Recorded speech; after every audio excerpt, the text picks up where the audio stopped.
a place in the DFB-Pokal quarter-finals on the line. Dortmund looking to take the next step in their title defence. St. Pauli stand in their way, though.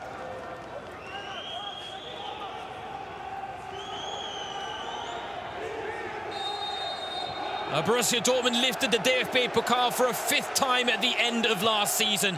Tonight they look to take another step towards defending that title for the very first time in club history as they take on Zweite Bundesliga table toppers St. Pauli. A side that will not shy away from the task at hand tonight, according to head coach Timo Schulz. He has said his side will not change their approach just for the visit of Dortmund. This an ambitious side that like to get forward. And there's that brand of attacking football under Schulz that has catapulted them to the top of the Zweite Bundesliga.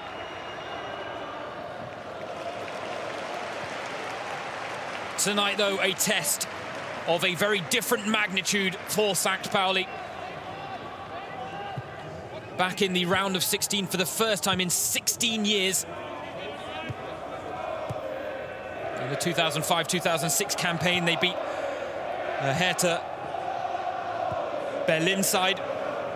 They were in the 3rd tier at the time.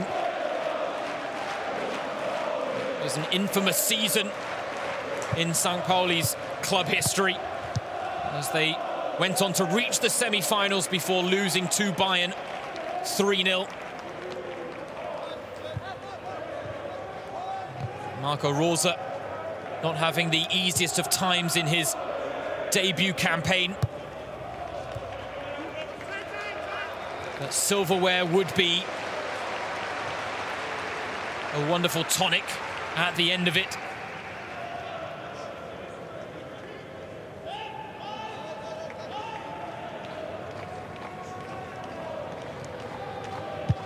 Dennis Smarsh, the St. Pauli goalkeeper. Not number 1 by trade. That status is normally held by Nicolas Vasil. But Dennis Smarsh, who featured in both of Pauli's DFB-Pokal games so far this season, being rewarded by head coach Timo Schulz for the part he played in getting the home side to this stage of the competition. Hummels on the stretch there. Pauli come away with it, and they're looking dangerous. Guido Burgstaller in behind. Well covered by Thomas Meunier. The offside flag was up, so it wouldn't have counted anyway. Dortmund looking to break in transition. Bellingham can't squeeze it through to Erling Haaland. Dortmund will now press with Marco Reus.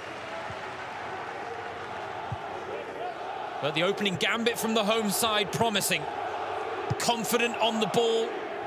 Trying to shift through the gears, break the Dortmund lines, but also defending well in transition. That will be key for them tonight.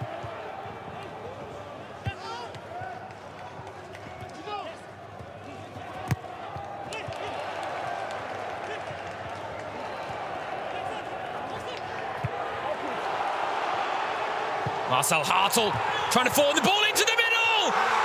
And would you believe it? Etienne has broken the deadlock for the home side. The man who scored a last gasp equaliser against Auer on the weekend now gives St. Pauli a dream start here against Dortmund on home soil. A former Dortmund youth player between 2011 and 2018, and this will be a moment to savour for him. He almost got the ball caught under his feet. In the end, though, somehow he managed to bundle home after being found by Marcel Hartl. And they've shown ambition from the first whistle, St. Pauli, and they have been rewarded for it.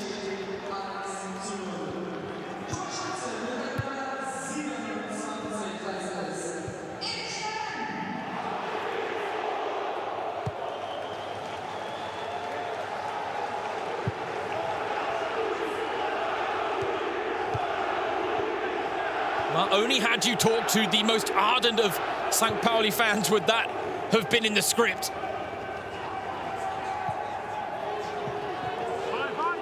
Erling Haaland first touches inside the St. Pauli area, and they're dealt with by the home side. Stopping Erling Haaland for 90 minutes is virtually impossible. And if you are going to manage it, it's a collaborative and not individual effort that is needed.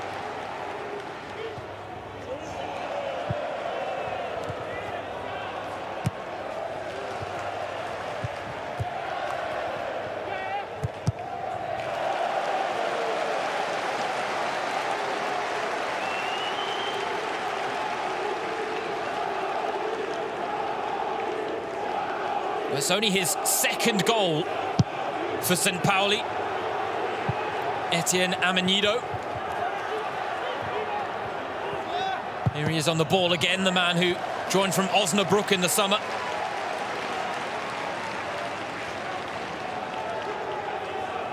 The fascinating thing was that his equaliser against Aue was scored in the 93rd minute. His opener today scored in the 4th, so his goals, both of them separated by just a couple of minutes. But now here comes Hazard. He's going to get a chance on the follow-up. And it was Smash who blocked the first effort. He needed reinforcements to keep out the second. Hint of an offside in the build-up there involving the Belgian, but as they're told to do this season, the linesman keeping his flag down to let play go on and reach its conclusion. Dortmund will now have the corner. Julian Brandt provided 2 assists from corners in the 5-1 win against Freiburg. Works short now to the edge of the area. Not quite sure what the idea was there from Dortmund, but they still have the ball in a dangerous position. Bellingham, though, the pass lets him down as his studs give way. Well, Torgan Hazard, he scored the brace that clinched a 2-0 win against Ingolstadt in the second round for Dortmund. The place in the starting lineup tonight, his just rewards for that man-of-the-match performance.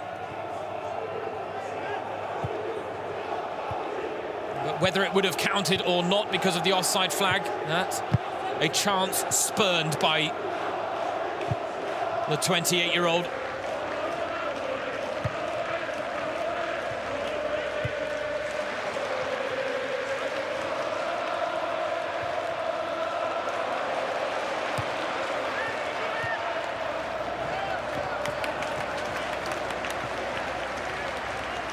The move breaks down there as the pass from Jackson Irvine goes astray. But the ambition is there to see from St. Pauli, and all the pre-match talk was about the fact that these are two sides that like to put themselves on the front foot. And so often we see lower tier sides then come up against top tier opposition and perform like a shadow of themselves, but Timo Schulz has found the right words ahead of kickoff tonight to really inspire his side, showing exactly why they currently top the table in the Zweite Bundesliga, and that despite a poor run of form recently. No wins in their last 3 games for St. Pauli. Their lead at the top of the table cut from 7 points to just a single point. And it was the Morgenpost, the Mopo, the most famous local newspaper, that said there's no drama yet for St. Pauli. And let's be honest, 3 games without a win in the Zweite Bundesliga will be quickly forgotten if they emerge victorious from this game today. There's another hairy moment at the back for Borussia Dortmund.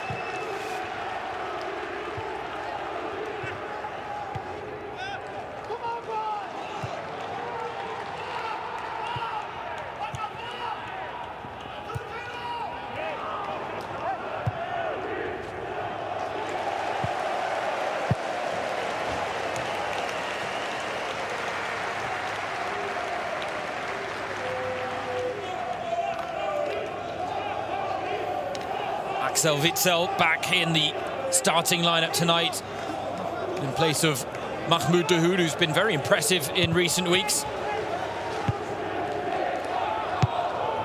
Witsel, whose contract expires in the summer and is expected to move on after what has been or will be a 4-year stint with Borussia Dortmund. Hasn't quite been the same player since he ruptured his Achilles against Leipzig. He came back claiming that he felt like a new player. The statistics, though, show that he's lost a yard of pace. Not quite as effective as he used to be.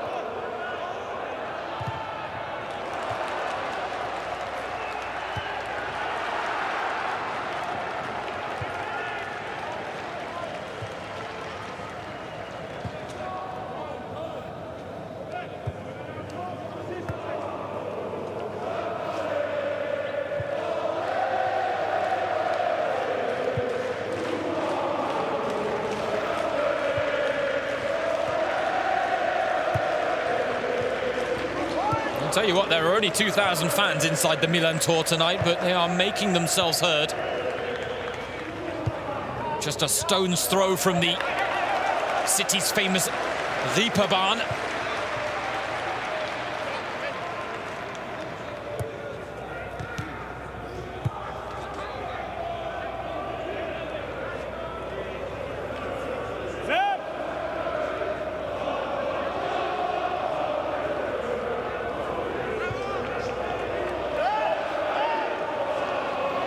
St. Pauli really a side that fly their Jolly Roger flag in the face of the establishment and the over-commercialisation of football.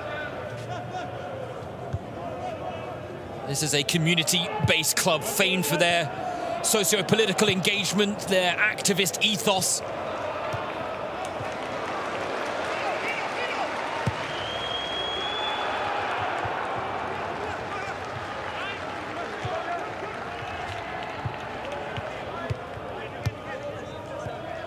All around the Milan Tour, there are positive messages of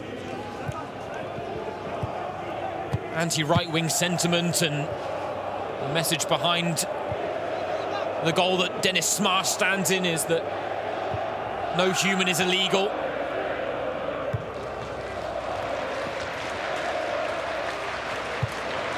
That's a nice idea from Thomas Meunier to try and pick out the run of Marco Reus. Thomas Meunier, who bagged a brace in the 5-1 win against Freiburg. 2 headed goals from Julian Brandt corners. A rare moment of goal-scoring form for the Belgian, who before that win over Freiburg had only ever scored once for Borussia Dortmund. He did used to be a striker in his youth, though.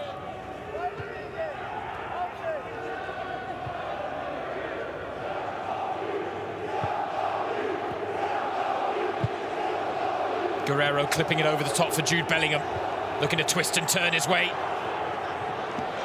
Getting into a dangerous area, but that was a strong challenge from Sebastian Olsen.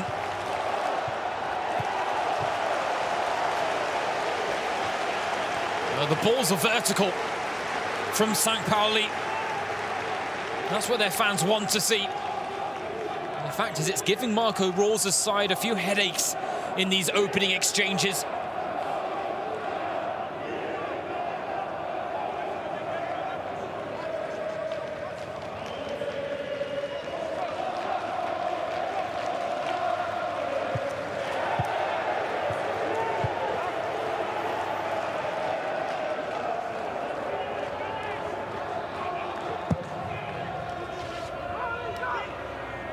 Erling Haaland putting his body about. Not one to go 90 minutes without making his physical presence felt, the Norwegian. It's his goal-scoring presence that they really need to watch out for, though. 2 years ago, on this day, he made his Borussia Dortmund debut came off the bench, played 28 minutes, scored 3 goals against FC Augsburg. It was some way to introduce himself. Oh, this is intricate from Dortmund. Marco Reus trying to keep the chance alive. Has to settle for the corner, though.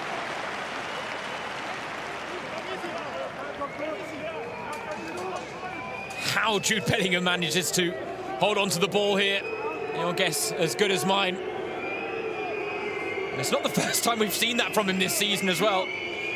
The ability to retain possession despite being brought to his knees, seemingly, by the pressure applied by opponents. Just wriggles out of the tiniest of spaces. Now the corner, Brandt to deliver. It's a dangerous delivery as well. Hummels was up there at the near post. No chances taken in the end by Marcel Hartl.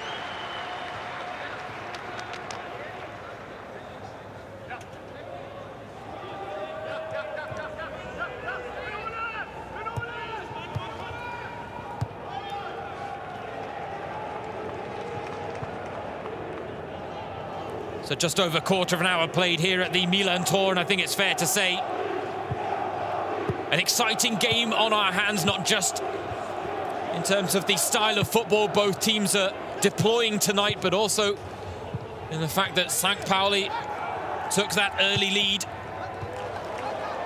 The first goal that Dortmund have conceded in the DFB-Pokal this season. They kept clean sheets against Wiesbaden and Ingolstadt, but if this campaign has proven anything, it is that they are vulnerable at the back. St. Pauli knew that coming into the game. They went for the jugular early, and they made it pay as well, with Etienne Amanido scoring the only goal of the game so far, the former Dortmund youth player, breaking the deadlock with only his 2nd goal for St. Pauli in his 7th appearance. Sometimes stories that only football can write.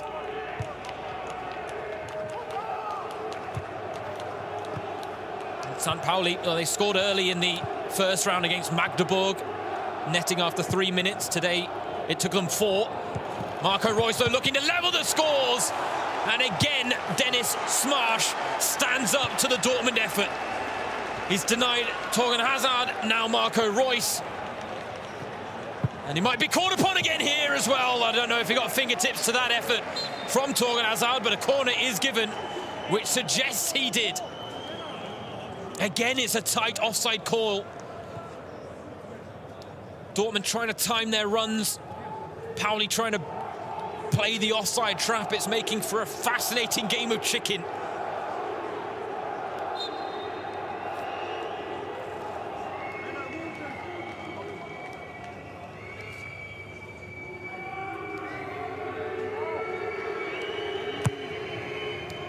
Deep corner from Brandt. Erling Haaland! 1 touch to control. Normally 1 more to finish. And he was leaning back a little there as he took the shot.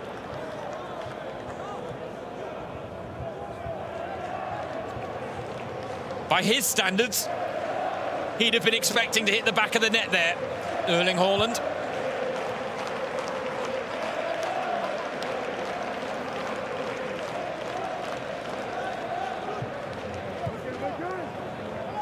He talked after the win against Freiburg when asked by former Bundesliga star Jan-Åge Fjørtoft about his future, about how things currently stand. And he said that the club have been pressing him. Here he is on the ball. Smarsh has gone to ground early. And Lia Pacarada had to be in the right place at the right time to get the block on the effort there from Dortmund's number 9. Could have been a dangerous situation for Smarsh, who perhaps just showing a bit of his naivety there and going to ground so early. He is just 23 years old, not the first choice, but it was Timo Schulz who said he deserves his chance. And it's fair to say he's living up to the faith that has been put in him by his head coach as well. been the busier of the two keepers. He's the one that hasn't conceded so far. Right now, though, Pauli getting pinned deep inside their own half by this Dortmund pressure.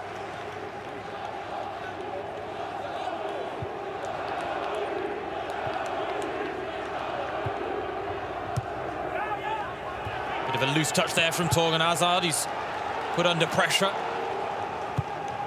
Not for the first time tonight. Dortmund forced all the way back to goalkeeper Gregor Kobel.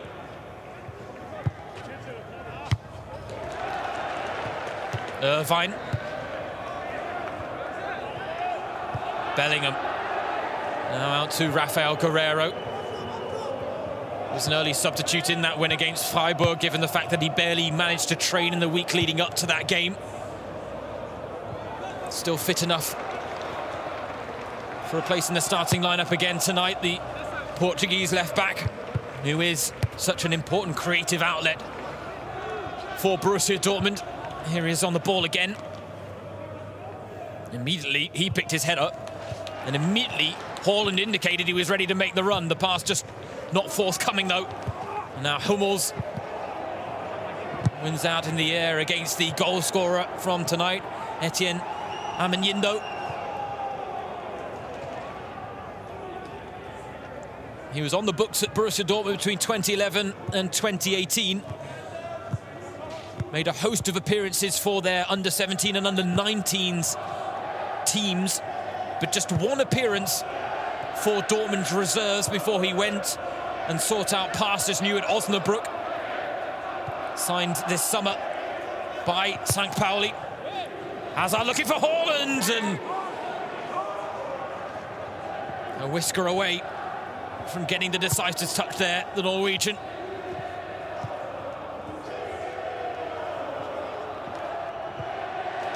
This feels like a bit of a power play from Dortmund, but they've just lost out. And now a chance just to alleviate some of the pressure for St. Pauli. So important for them to find moments of respite. They'll be pleased to have scored the opening goal, but it has forced them onto the back foot, with Dortmund intent on levelling things up as soon as possible.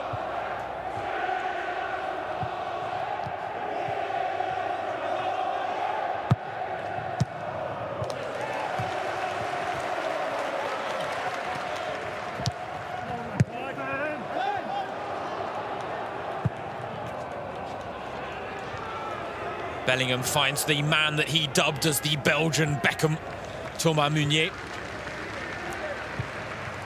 who after his two-goal salvo was the focus of a fair few memes on social media afterwards,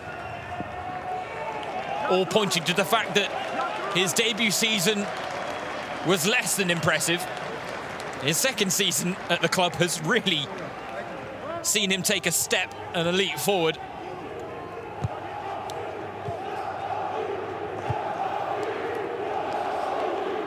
Life after Lukas Piszczek was always going to be difficult for Borussia Dortmund.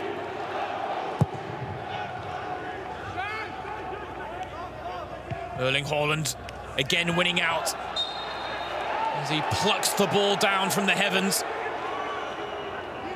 James Lawrence is trying to get touch-tied. He's trying to throw Erling Haaland off his game right now, though, the Norwegian getting the better of the exchanges.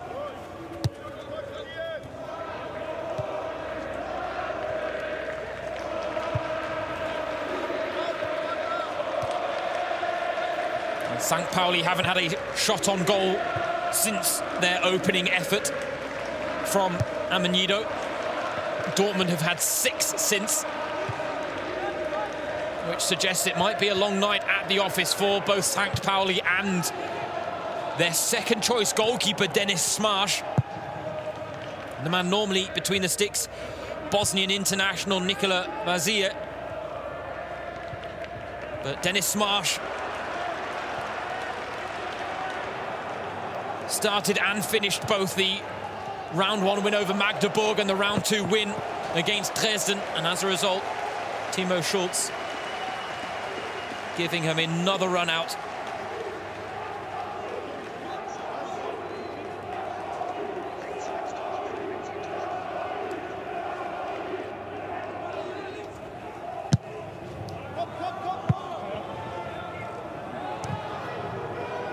chance to take a look at the statistics. And after a very strong opening gambit, which did produce their only shot of the game so far and the only goal of the game so far, Dortmund have come on stronger. Pauli's priority now, absorbing the pressure. Won't be an easy thing to do for another 65 minutes.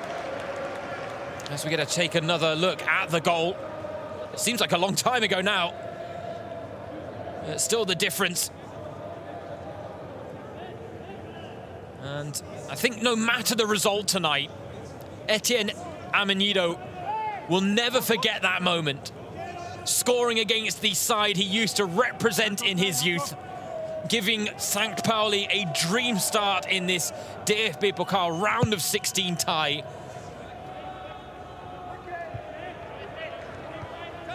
What a couple of days he has had.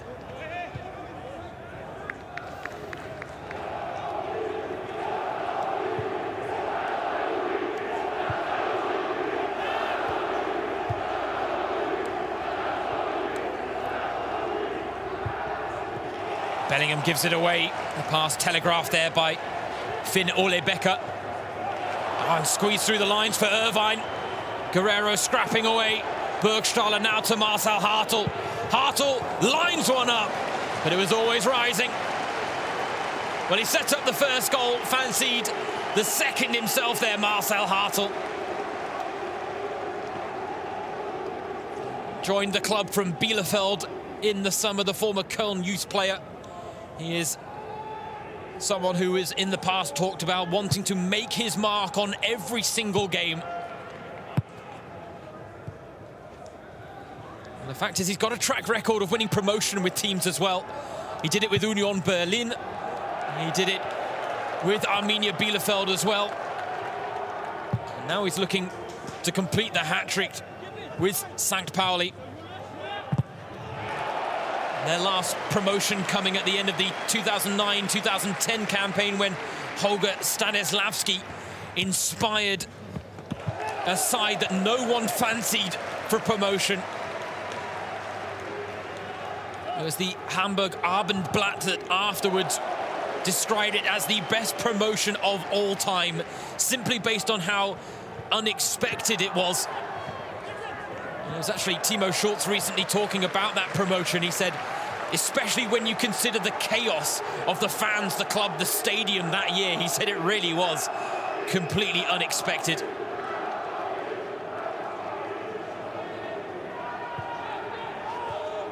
But football regularly teaches us to expect the unexpected, and Hummel's got the flick on Meunier, had to get a touch to put it behind for a corner.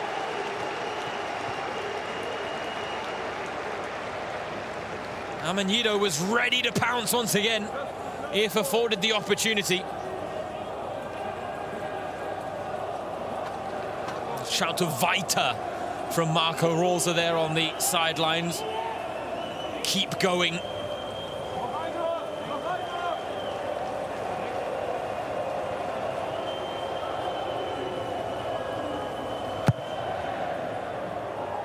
Irvine attacks the corner, but loses out against Bellingham in the air. Hartl with a chance to put the ball back in the mix, but Amenido, the only player to aim for in the box. Burgstaller.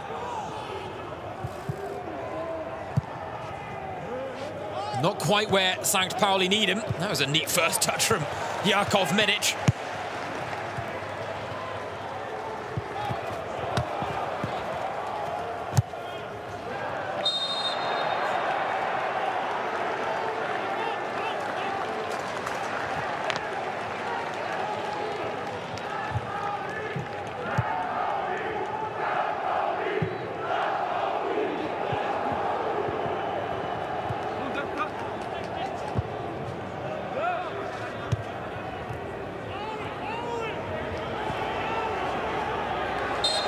Royce picked the ball up out wide, drifted infield. He had two for company. Stopped illegally in the eyes of referee Harm Osmers.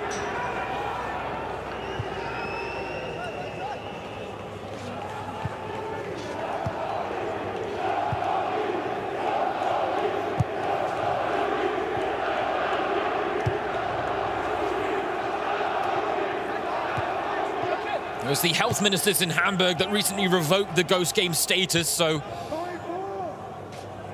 good to have at least 2,000 fans in attendance, even if we, of course, would wish for more. I think this would have been sold out had it been allowed to, and we would have what the Germans call a Hexenkessel on our hands in terms of a cauldron, a cacophony of atmosphere that can really bear down on you in a ground like this and stand so close to the pitch. The fans really feel like they're right on top of you.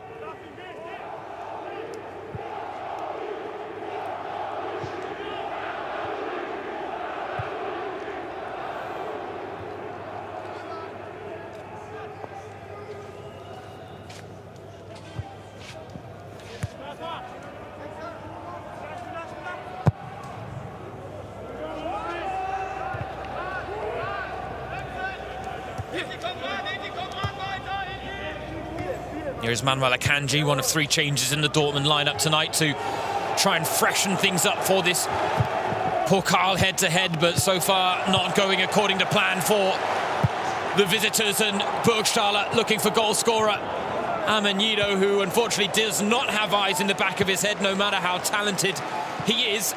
Didn't see Thomas Meunier coming from his blind spot as a result.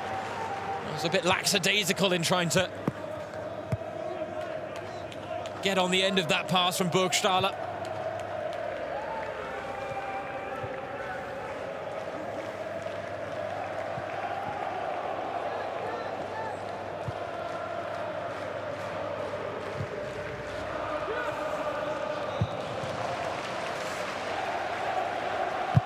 Well, to a man, they are defending resolutely, St. Pauli.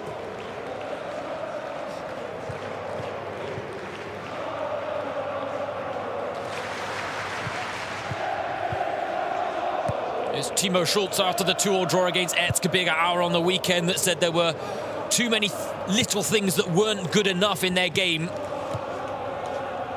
Right now,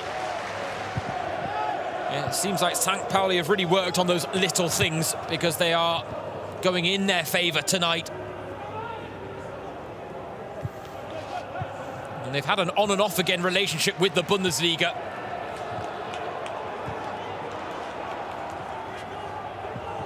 Should they secure promotion this season, it would be their 6th in club history. Dortmund, though, well, that was wonderful play. It just didn't quite come off in the end for BVB. Hummels gets away with a bit of a loose touch and a slip. I tell you, when Dortmund turn on the style, they are irrepressible.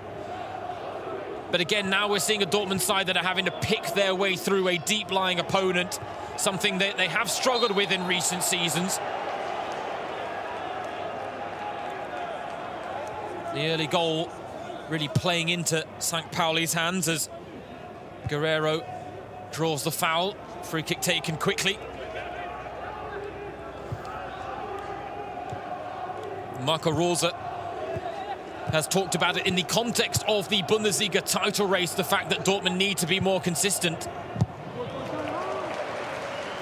They've started off the new year with back-to-back victories. One win more convincing than the other. The 3-2 victory against Frankfurt, the come-from-behind last-gasp win, was the one that was less convincing. The 5-1 win against Freiburg really was the type of performance we expect to see from this Dortmund side. And it's not just that we expect to see it, we know that they're capable of it as well. And the problem is they just don't produce those 90 minutes every 90 minutes. Jude Bellingham. We're starting to run out of superlatives for him, to not just describe his talent on the pitch, but his maturity despite being just 18 years old.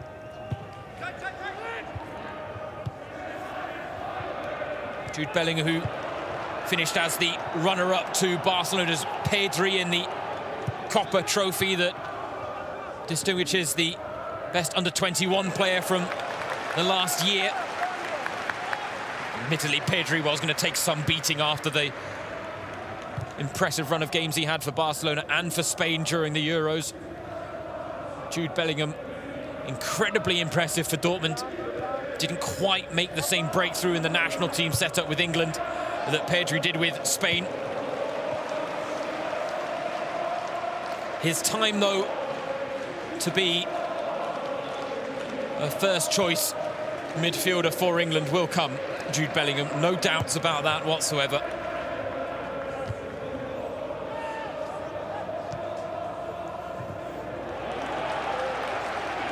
Pauli win it. Again, look to spring into transition. One-touch passes, they're all a little bit behind the man. And as a result, the move peters out as Guerrero. Some risky juggling on the edge of his own area. The home side scrapping away. The final pass, though, in the end, not forthcoming.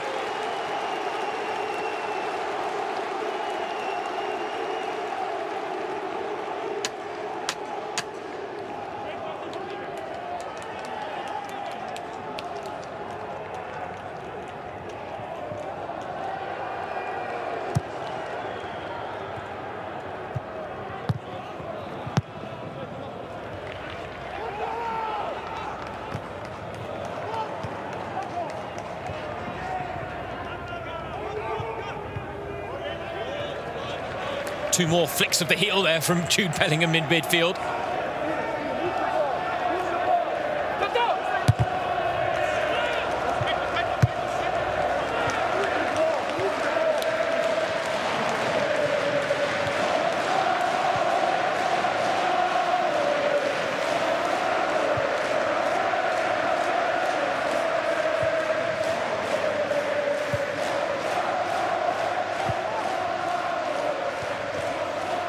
A chance brewing here for Borussia Dortmund.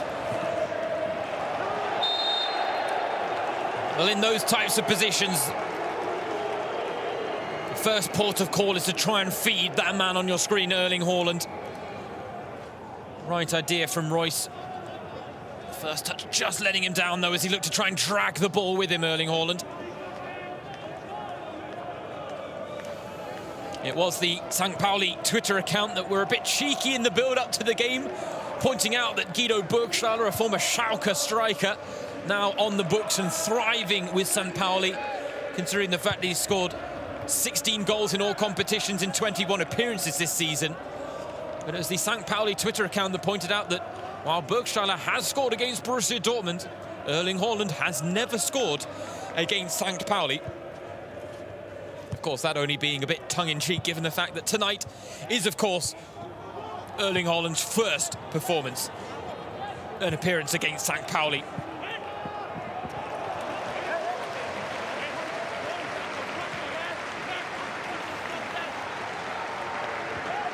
Well, they're trying to be clever, Dortmund, as they look to break down this St. Pauli side.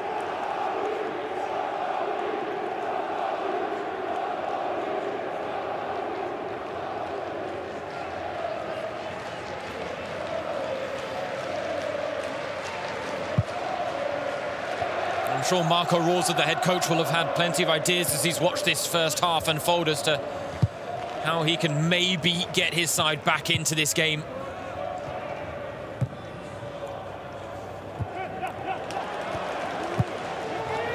I tell you, this is a game between two sides that like to play attacking, attractive football. The real difference for me is the willpower on display. St. Pauli just seem to want each individual moment a little bit more. They've got the wind in their sails and they've broken the lines here again. Burgstaller to deliver! It's an own goal! It's 2-0 St. Pauli! And it's Axel Witsel who will need to pick himself up. But it is St. Pauli who are picking their fans off their feet. They are in dreamland here against Dortmund. They scored early in the first half. They've scored late in the first half. And we've got a classic cup set on our hands right now, ladies and gentlemen.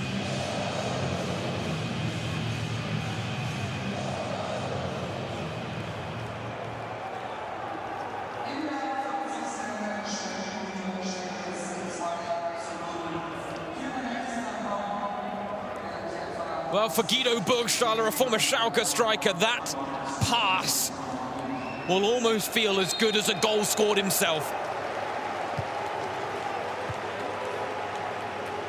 At 1-0, things were dicey for Dortmund. At 2-0, this is a big uphill climb.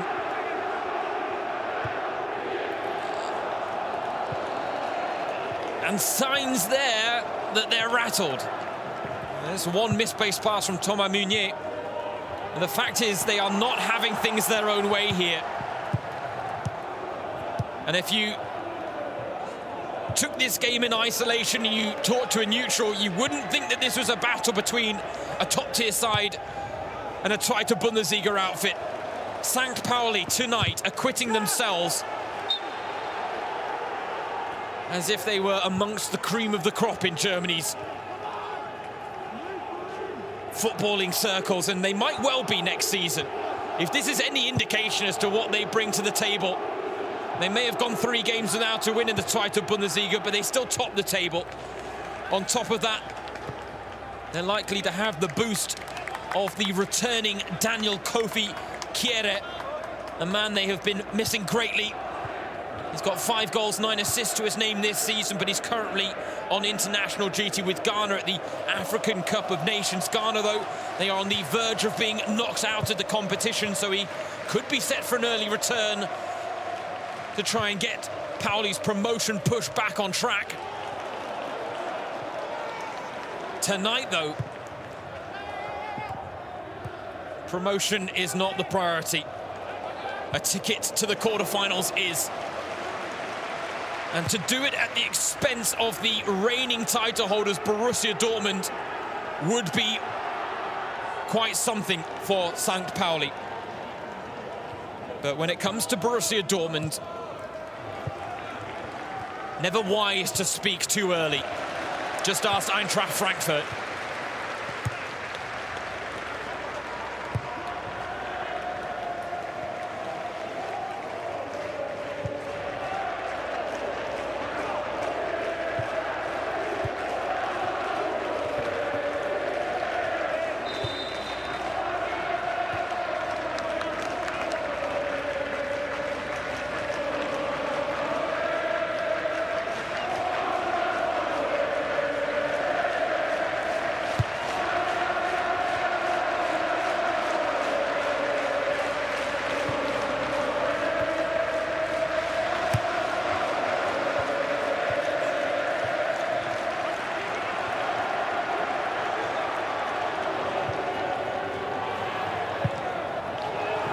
Chance here perhaps for a third before half-time. Dortmund able to clear their lines, and now there is a chance on the counter to close out the first half here. Torgan Hazard gets clipped and, well, stopped in his tracks, but a wise foul there from Eric Smith. Oh, to be on the fly on the wall of the Dortmund dressing room for Marco Rosa's half-time team talk. Something tells me that second goal really will have put the cat amongst the pigeons in the Dortmund camp. Because once again, the buzzword for Borussia for weeks now, for months now, has been consistency. It was their lack of consistency at the end of 2021 that saw Bayern amount what could be an insurmountable lead at the top of the Bundesliga, going 9 points clear. Yes, Dortmund have pulled it back to 6, but it is that lack of consistency that has cost them in their title challenge. And it is their lack of consistency that is costing them tonight here against St. Pauli. This is not the Dortmund side that won 5-1 against Freiburg, and yes, it's a very different game in a very different context, especially when you consider the early opening goal from Etienne Amenido, which really forced the issue and put the ball in Dortmund's court, allowing St. Pauli to change their priorities and sit back and absorb pressure. The Pauli have been ruthlessly efficient, though.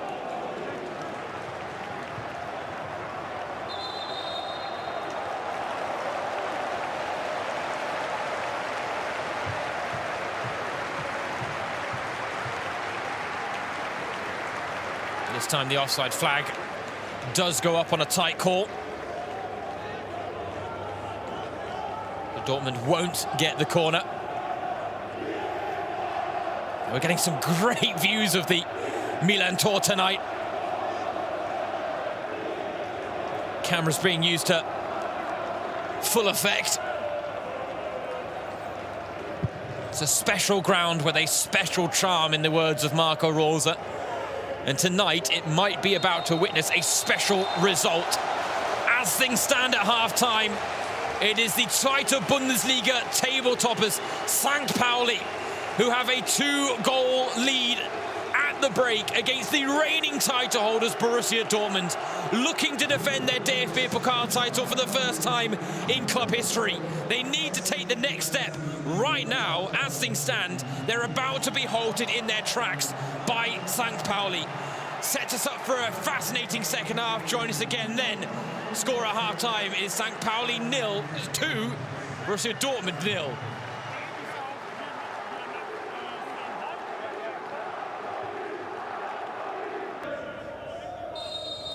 Well, we await the response from the reigning title holders, Borussia Dortmund, as they look to take another step towards defending their DFB-Pokal title.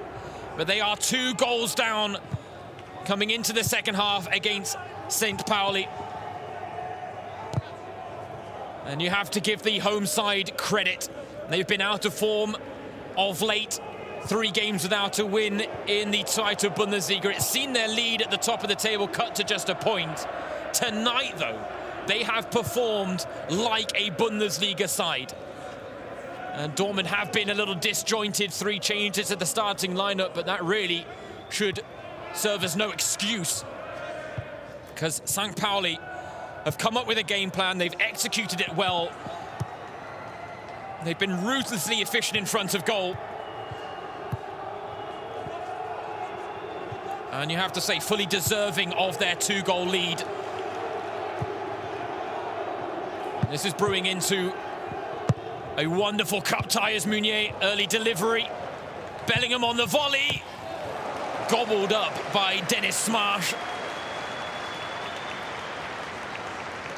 Positive signs from Marco Rosa's side early in the second half, and they are needed here at the Milan tour. On the grounds of the Heiligengeistfeld here in Hamburg, the Holy Ghost Field, which is also where the Hamburger Dom, the fun fair, has been held every year since 1893. But if we're talking about this game in terms of a fun fair, Pauli are knocking down all the cans with ruthless efficiency. And Borussia Dortmund, though, are currently in the midst of a roller coaster ride that once again is going from high to low.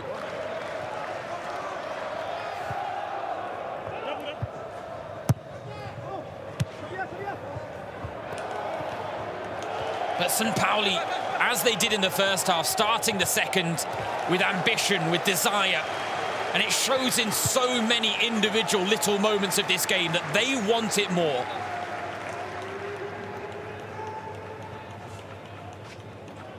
It would have been fascinating to listen to Marco Rosa's halftime team talk. I wonder what he came up with to try and restoke the fires in the bellies of his players.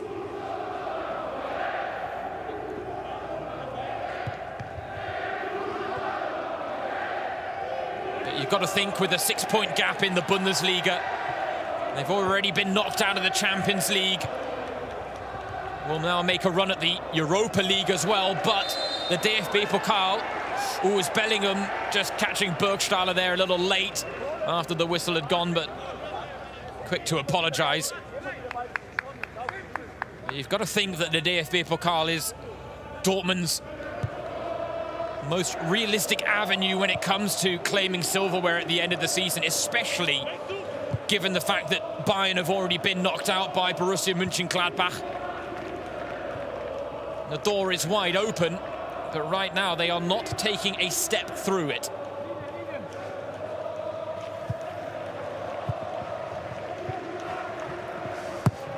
And I'm not normally one for spoilers, But given the storyline that is starting to form here in the DFB-Pokal, it's worth pointing out that in the earlier kickoffs tonight, it was Hamburg, St. Pauli's arch city rivals, that emerged victorious on penalties against Bundesliga side 1. FC Köln.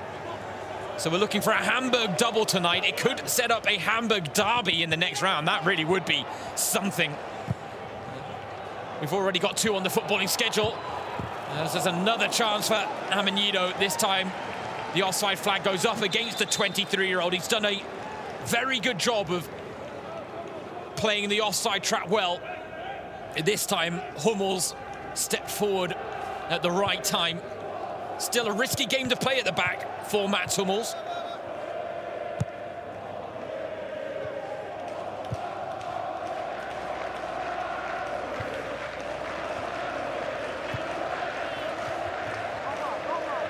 One of the big questions that will continue to be asked throughout this second half is, can St. Pauli maintain this level of performance for 90 minutes?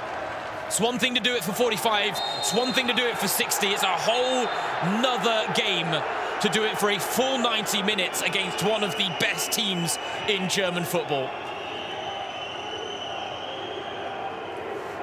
Burgstaller, ever the combative player, and you know what, Axel Witsel, yes, he gets a hand to the face. But the speed at which players go down the minute their face is touched nowadays really does rankle.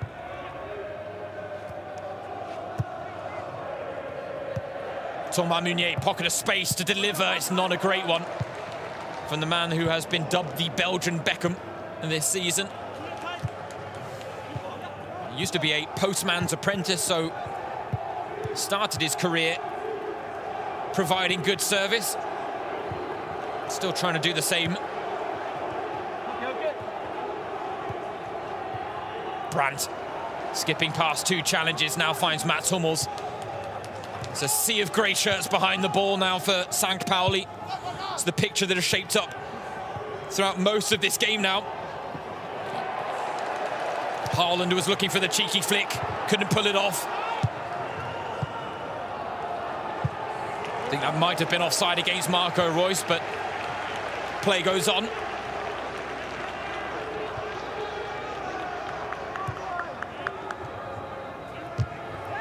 And I mentioned in the first half that St. Pauli missing the presence and creativity of Daniel Kofi Kjære, the Ghanaian international.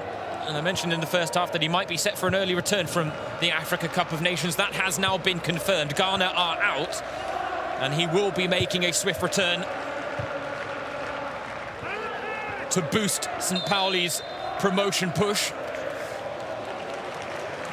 It's a dynamic duo that Kjære has really formed with Guido Burgstaller up front.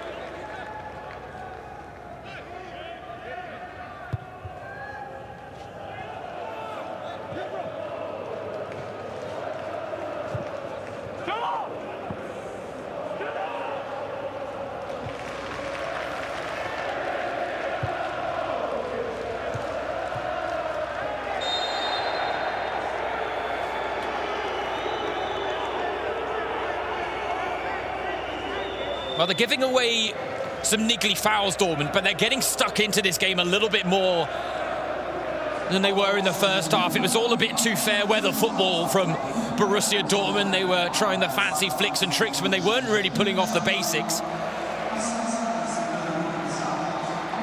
The fact is, this would be a massive, massive upset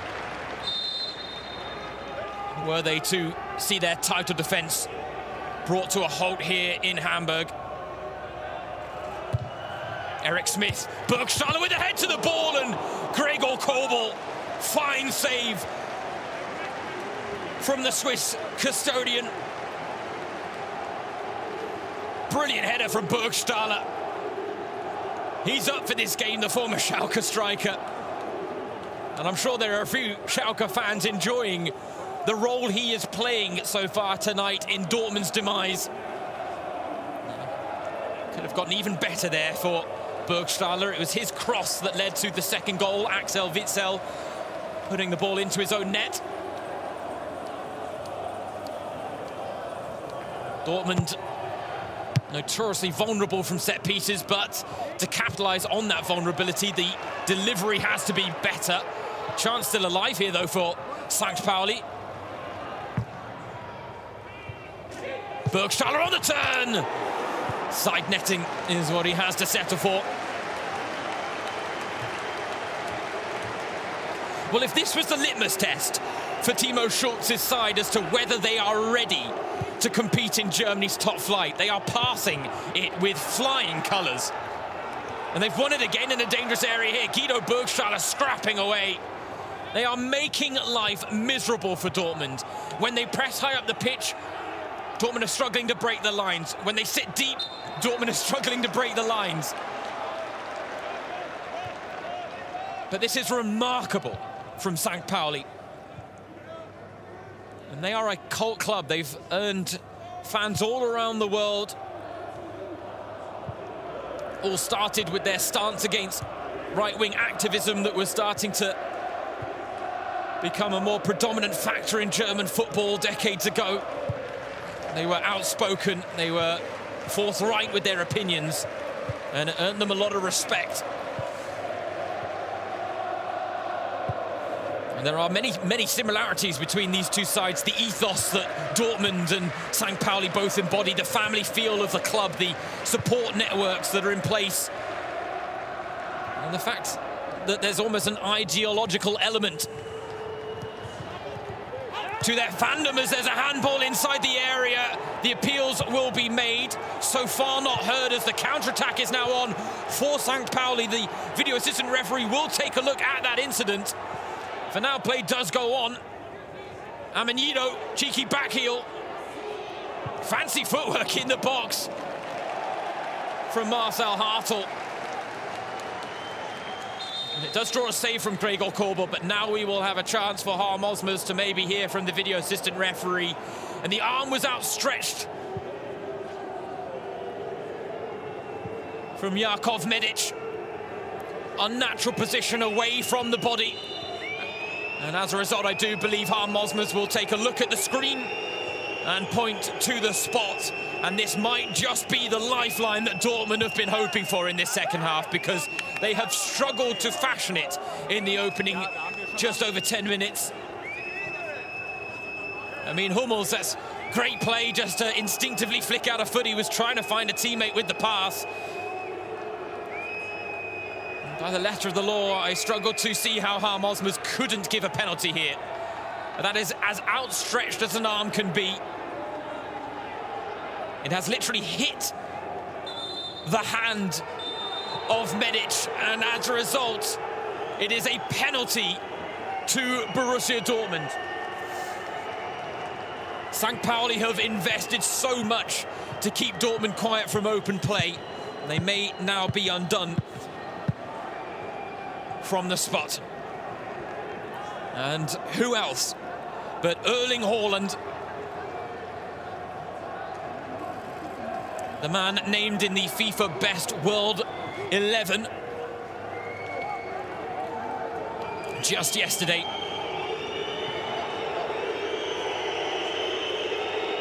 Seven goals in 6 DFB-Pokal appearances before tonight. Looking to keep and preserve a record that is better than a goal a game in this competition. With it, he would extend a record that is better than a goal a game in his entire Dortmund career. Today, on his 2-year anniversary of the debut he made for the club.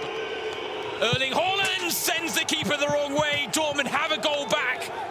Could this be the start of another comeback? It was cool as you like from Erling Haaland. Goal number 79 of his Borussia Dortmund career, goal number 22 in all competitions this season. And a tough pill to swallow for Dennis Smarsh, the St. Pauli goalkeeper, who has been in fine form tonight.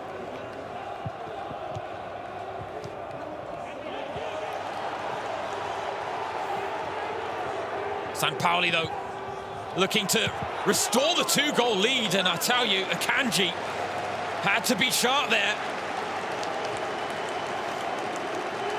It's perhaps a criticism that could have been levelled at Frankfurt back on match day 18, is that when they took a 2-goal lead, they did miss a chance through Jesper Lindström to make it 3-0. But after letting Dortmund get back into the game, they really kept their foot off the pedal. If St. Pauli can take anything from that game, it's that if you keep yourselves on the front foot and if you can try and keep or put Dortmund on the back foot, you've got a much better chance of success. Corner met by Royce at the near post, and that was clumsy from Marco Royce in the box. Back into the mix now for St. Pauli. Haaland with the header. Amanido with the shot. Dortmund just can't clear their lines. This is abject defending from Dortmund. Not the first time tonight. Arguably inexcusable, the lack of composure being shown by this Dortmund side in their defensive duties. Pauli playing some lovely football as well. No foul given, but they've won it back in a dangerous area once again. These are not the standards we are used to Borussia Dortmund setting.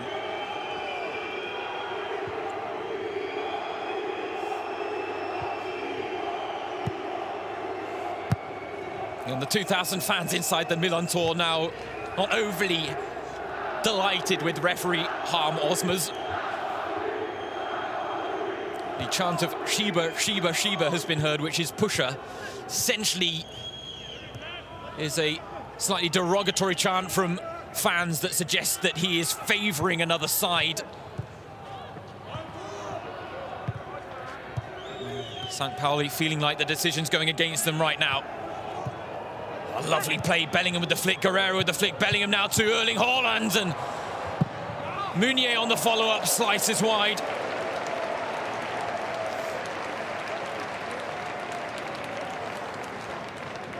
Scored 2 goals in that 5-1 win against Freiburg, both of those with his head. More than capable of scoring with his feet too.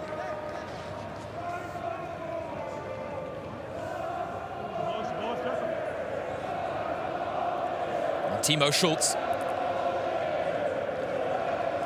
He was not only part of the last St. Pauli side to win promotion to the Bundesliga, he was also part of the St. Pauli side that had that incredible run in the DFB-Pokal in the 2005-2006 season. They beat Wacker Burghausen in the first round, Bochum in the second round. It was a win after extra time against Hertha Berlin in the round of 16. And a chance now. Oh, Burgstaller went for the dummy. Bremen with the side that fell in the quarterfinals before Bayern finally beat St. Pauli in that campaign. And right now, this current campaign is fostering some nostalgic flashbacks to that one. But a win against Dortmund as the defending title holders would be one of the biggest feathers in the St. Pauli cap. Perhaps their pirate hat maybe is the better expression there. Azar going to look for Erling Haaland. Bit of improvisation now, Royce. Haaland! The flag had gone for a foul in the area. Dortmund thought they were level. Bellingham is the party that has been penalised.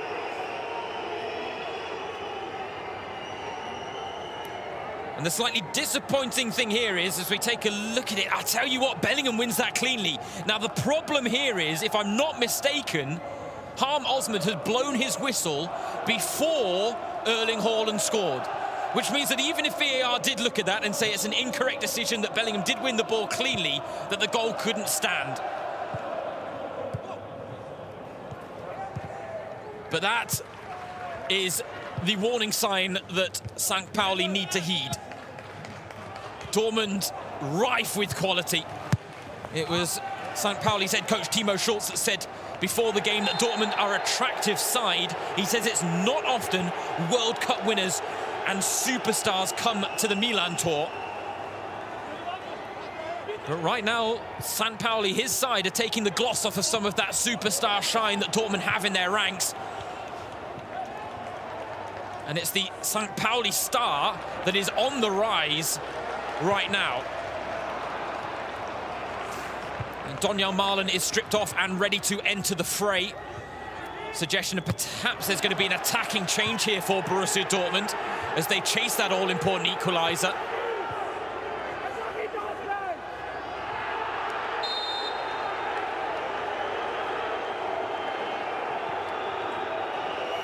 And what started as a very entertaining cup game between two sides that play attractive football, we're now seeing it to develop into a really scrappy cup tie. An all-or-nothing feel to the game now. As Donyell Malen comes on to replace Thorgan Hazard, couldn't repeat the heroics of the 2 goals he scored in the previous round to see Dortmund past Ingolstadt. And as a result, Donyell Malen will now add fresh impetus to that Dortmund front line.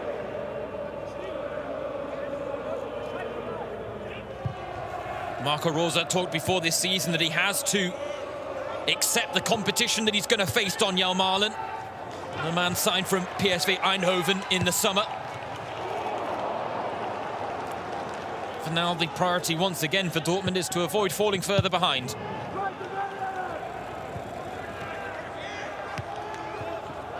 Oh, cheeky flick from Guido Burgstaller. Since when is Guido Burgstaller putting that type of moment out of his pocket in a 90 minutes of football? A man reborn at St. Pauli, and, well, Marcel Hartl agonisingly close to a third there for the home side. Brilliant play from St. Pauli. They were patient in their build-up.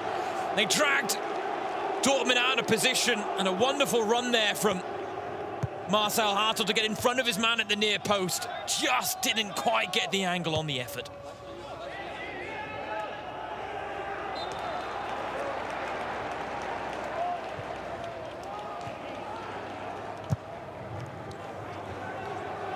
Meunier. They are giving him space to maraud down that right wing, St. Pauli. He hasn't made them pay yet. Jude Bellingham trying to get in behind. Wins the ball well.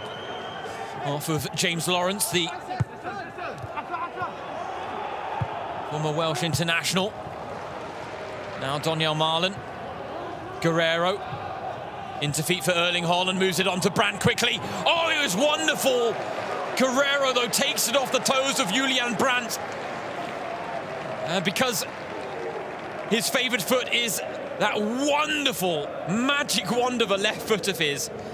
He doesn't go for it with his right, and in the end, doesn't quite get the connection he needed on that effort.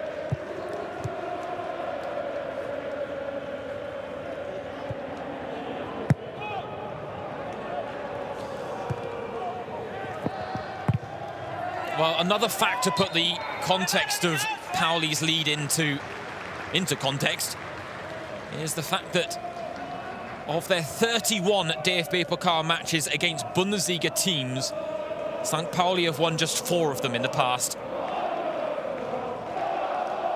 The teams they've beaten, Bochum, and another nod back to that 2005-06 campaign when they beat Hertha and Werder Bremen. The season in 2007-2008, they knocked out Leverkusen, and most recently in 2019, they beat Eintracht Frankfurt. Julian Brandt, 4 in the middle to aim for. And it was Medic that met it. Irvine looking for the outlet. Amenido up against Kanji. And, I mean, credit to Amenido, did not give up on that chance at all. Did well to keep the ball in play with Kanji, intent on letting it go out for a throw. Those are the exact moments that I think at the end of the 90 minutes we might point to. The indicator that St. Pauli want this game more than Dortmund.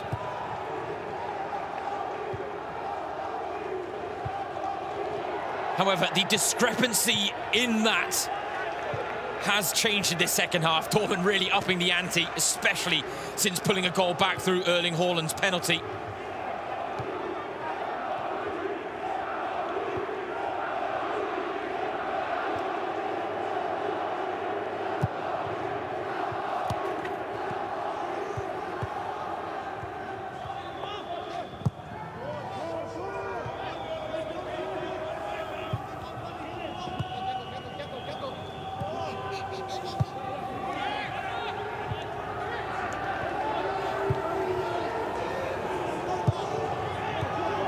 Guerrero getting into some really advanced positions.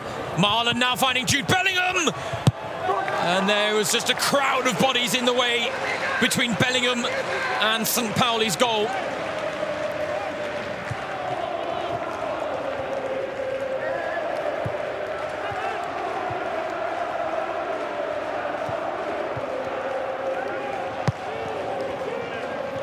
Marlon. Oh, looking to turn now. It's come to Marco Reus. And he went to be unselfish, but went low with the delivery when he should have gone high.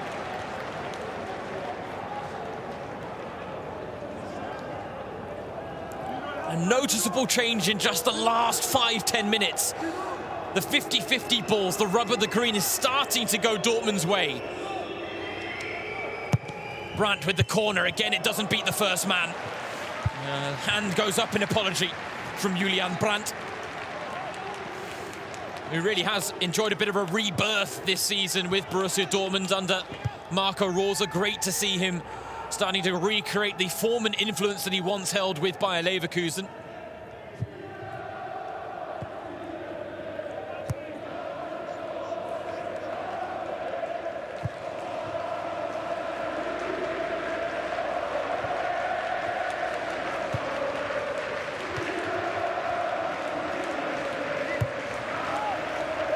So a chance to revisit the statistics.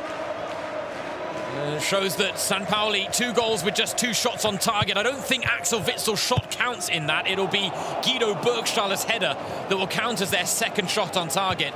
And the fact is, Dortmund dominating in so many statistics. If you looked at just the piece of paper right now, you'd expect Dortmund to be leading.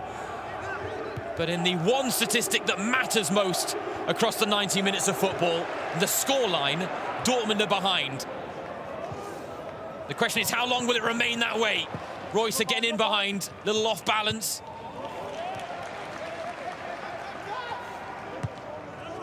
Marlon lets Guerrero take over. Now Brandt to deliver.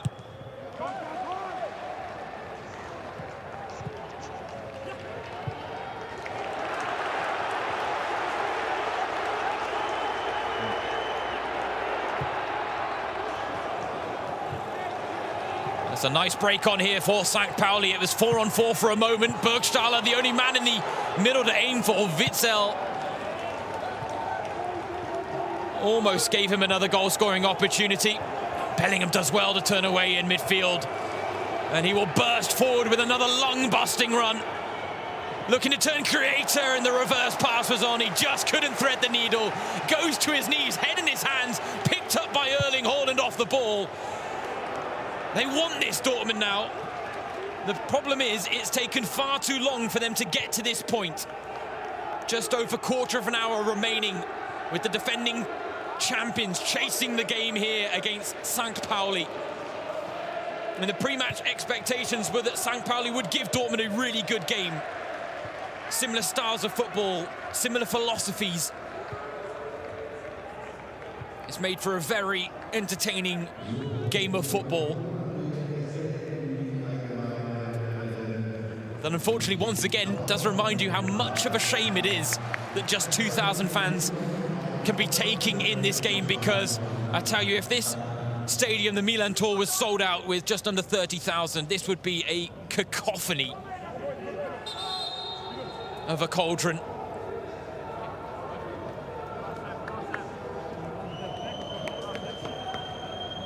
Got a break in play here.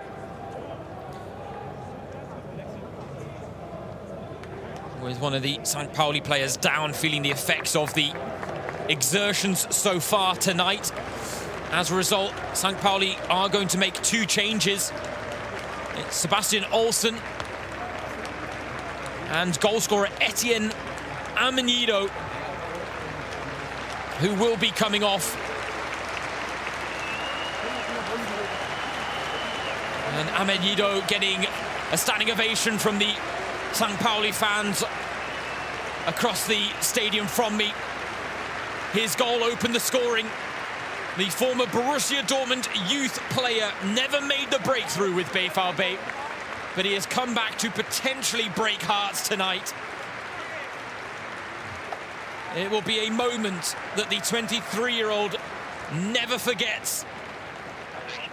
But it will be all the more unforgettable if it comes in the context of a major cup set. Brandt deep with the corner. Hummels with his head to the ball. Unable to turn it on target.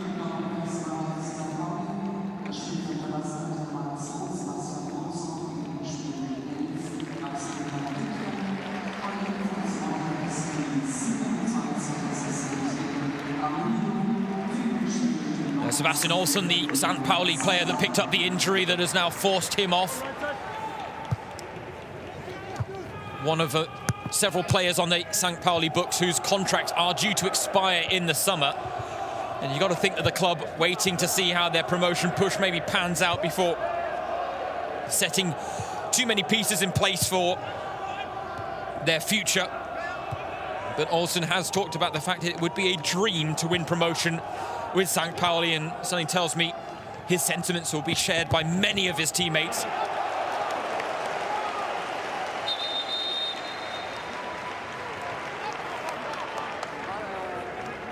Change now for Borussia Dortmund at the back, and Manuel Akanji steps off the pitch to be replaced by Dan Axel Zagadou.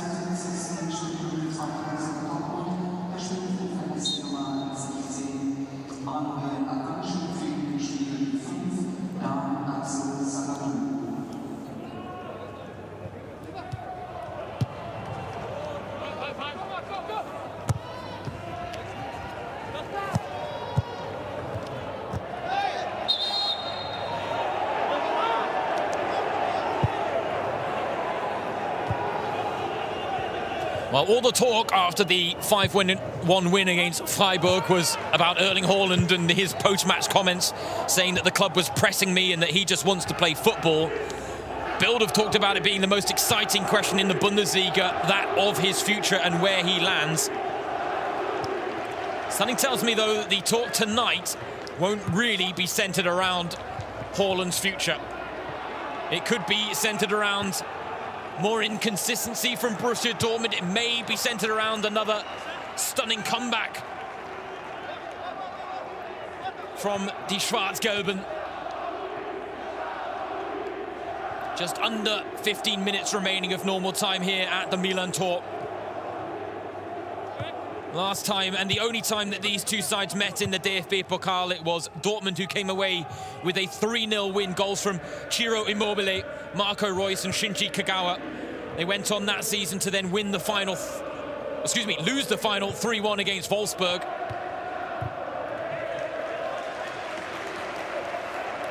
Now, the fact is, the round of 16, I don't know what it is. It just seems to be this bogey round for Borussia Dortmund. They've reached the final of the DFB-Pokal in 5 of the last 8 seasons, but have been knocked out in the round of 16 in each of the other 3. The last time they won the DFB-Pokal title, they were knocked out in the round of 16 by Bayern.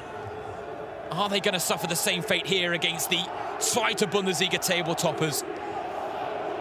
Guerrero, Thomas Meunier, plenty of space to work with, puts it back in the mix. Donyell Malen. Donyell Malen! They're getting closer to that second goal. But the frustration levels are ever increasing for Dortmund.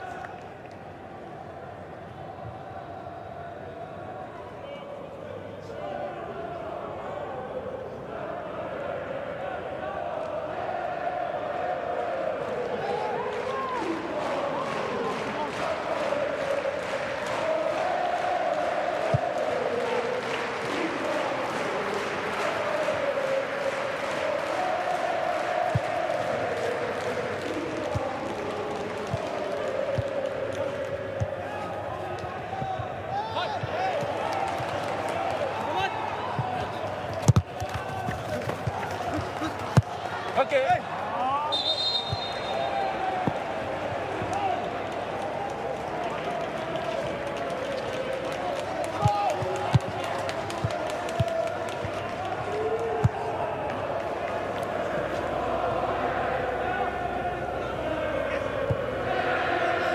Well, there was a wonderful quote from Nick Davidson's book, Pirates, Punks and Politics, when it came to the status of football in the city of Hamburg. Admittedly, this was written a few seasons ago when Hamburg were still in the top flight, but he wrote, if Hamburg has the pedigree and the blue blood of the Bundesliga aristocracy running through its veins, then St. Pauli are the down-at-heel sibling cast out in the world and left to fend for itself, making awkward appearances at family gatherings just to show that they exist. Today, they are not just showing they exist, they exist, but they are here to make a mark. And they might just be here to take over in the Zweite Bundesliga as well.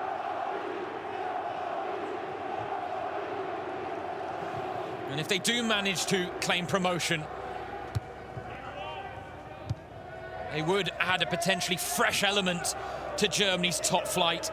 It could also be the first ever time in club history, and perhaps this is almost equally as important as the promotion itself, but it could be the first time in St. Pauli's club history that they finish above Hamburg in a domestic season. And that really would be quite an achievement for them. You've got to say their 4-4-2 system really has worked to a T tonight against Borussia Dortmund.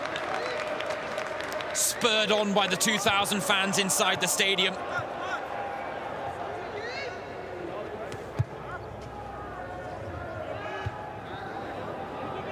And unfortunately, we can only rely on our powers of imagination for what the decibel level would have been like as we enter the final 10 minutes here at Milan Tor. Pauli 2-1 up, on course for a massive DFB-Pokal upset against the reigning title holders, who once again will fail to defend their title at the 5th time of asking.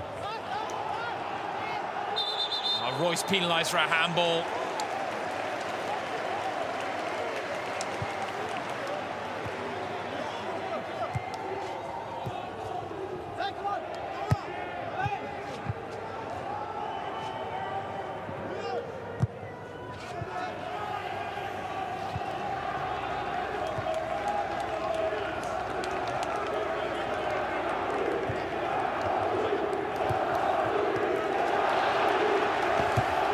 And the thing is, you've got to worry now as well a little bit for Marco Rosa's status as head coach. Not that he's on the chopping block by any means, but if the scoreline stays this way, Dortmund will have been knocked out of the Champions League with a whimper.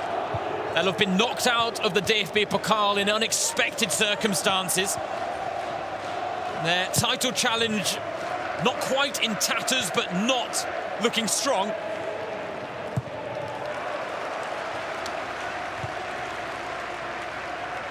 And it could mean that the UEFA Europa League is their only avenue for silverware this season.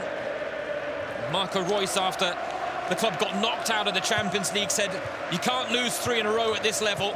We had too many ups and downs. But those ups and downs still keep rearing their head over the course of 90 minutes. Sometimes Dortmund can survive. Tonight looks like it might be one of those nights where they can't.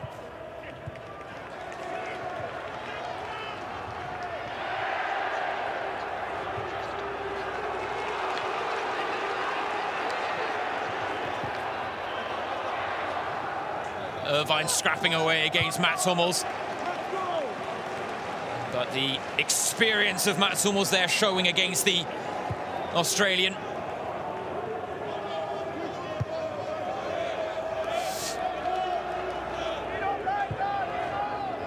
Bellingham looking for Donyell Malen. So we get to take a look at some statistics from Mr. Erling Haaland. Not his most impressive performance tonight, but his record of more than a goal a game, not just in this competition, but his Dortmund career continues to set him apart. 2 years ago, on this day, he made his debut against Augsburg. He scored a hat-trick coming off the bench in that game. And let's be honest, Dortmund could do with some late heroics from their mighty Norwegian again tonight. 79 goals in 79 goals in 78 games in all competitions since he joined Borussia Dortmund. He is a phenom. But he is a phenom that tonight has been kept very quiet by St. Pauli. He's had 3 shots. The only one that's counted is the one from the penalty spot, which, as a striker of his caliber, he will expect himself to score every single time.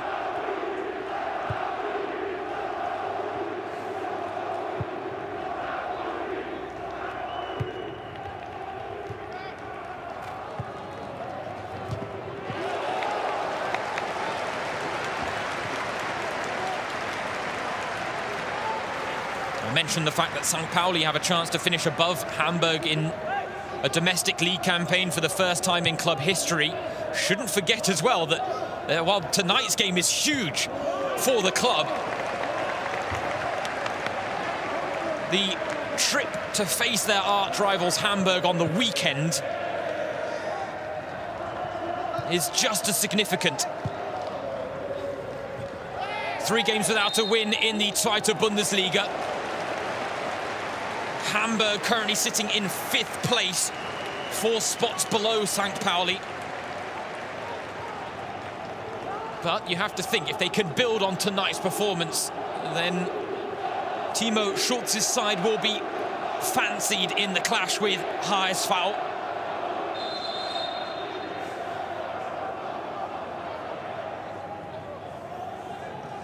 Timo Schulz talked about the fact that he's had plenty of experience being the ultimate underdogs. He felt that's what his side were coming into this game.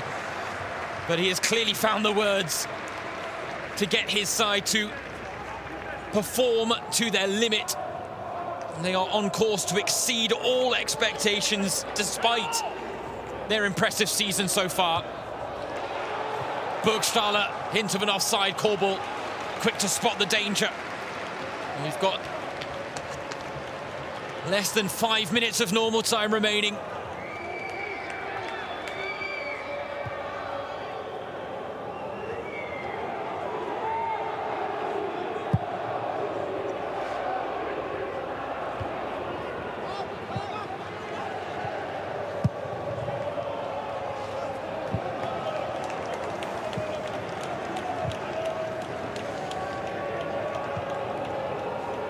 It looks like Yusufa Moukoko is getting ready to come on, which could be the last throw of the attacking dice from Marco Rose.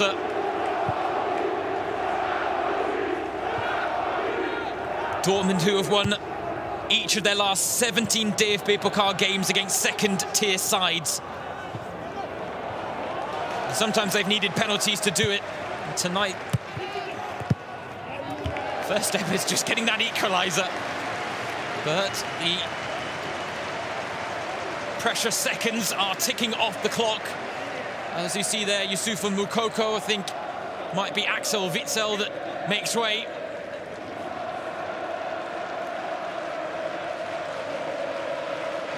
For now, they're just going to hold off on the substitution.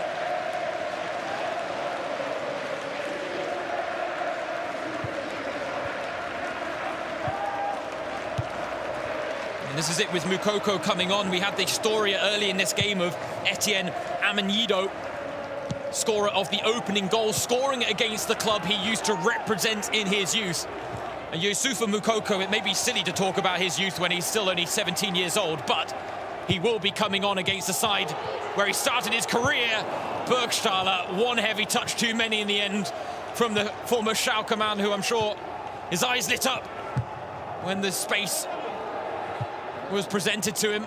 Oh, Korbel, wow, that is magnificent from Korbel to prevent that going behind for a corner, using the full extent of his frame. The fact that he plays basketball, I think, would have been a big help in that moment. Moukoko still patiently waiting on the sidelines. Guerrero once again staying in an advanced position as Marlon drills it in. Not a good delivery, and the counter is on now. Burgstaller can't feed the pass through. He knows how good an opportunity that was.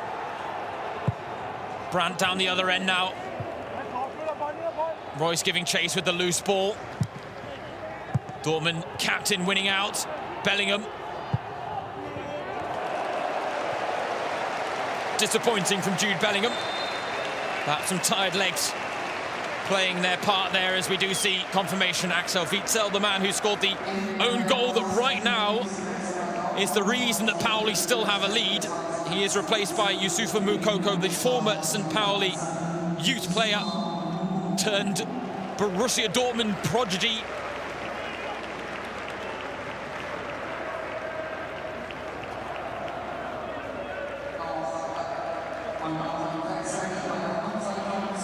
Tonight, only his second DFB-Pokal appearance, Youssoufa Moukoko, as we see Guido Burgstahler's night cut short. Didn't add to his 16 goals in all competitions.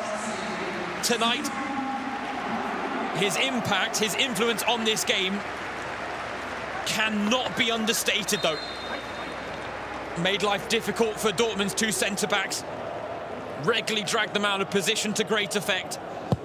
And of course, it was his cross that was turned into his own net by Axel Witsel. So we see 3 minutes flashed up on the board of the fourth official. 3 minutes now for Dortmund to keep their title defence alive. 3 minutes for St. Pauli to hold on to a massive cup set. Mats Hummels now playing as an auxiliary striker as well. Dortmund ready to risk it all in injury time to try and send this game to extra time. Zagadou. Smash wants it, Smash gets it. Commanding call and collect from St. Pauli's second choice goalkeeper. Rewarded for the roles he played in the first round and the second round to get St. Pauli to this position. Tonight he has acquitted himself marvellously once again in denying the likes of Erling Haaland, Torgan Hazard, Marco Reus, Jude Bellingham, you name it, he's stopped them tonight. The only way he was beaten from the spot.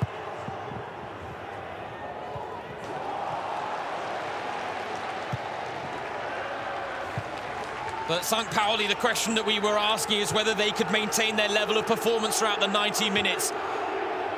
Fair to say they have. A huge statement of intent from this side that are looking for their first promotion since 2010. Back then they did it against all odds. They might be about to do the same this season, but this win in particular would be against all odds, and now a chance to really put the icing on the cake. And it's Youssoufa Moukoko, the man brought on to provide attacking reinforcements, that snuffs out Pauli's potential third. But you've got to think that might just be that.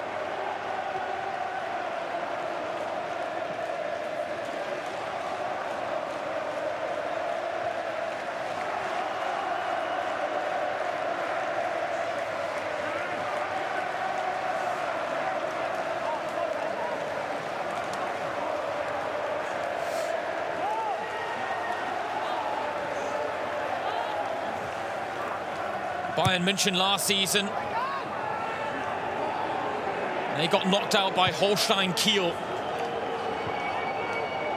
A debate will rage as to whether Kiel's win or St. Pauli's win is perhaps the more impressive.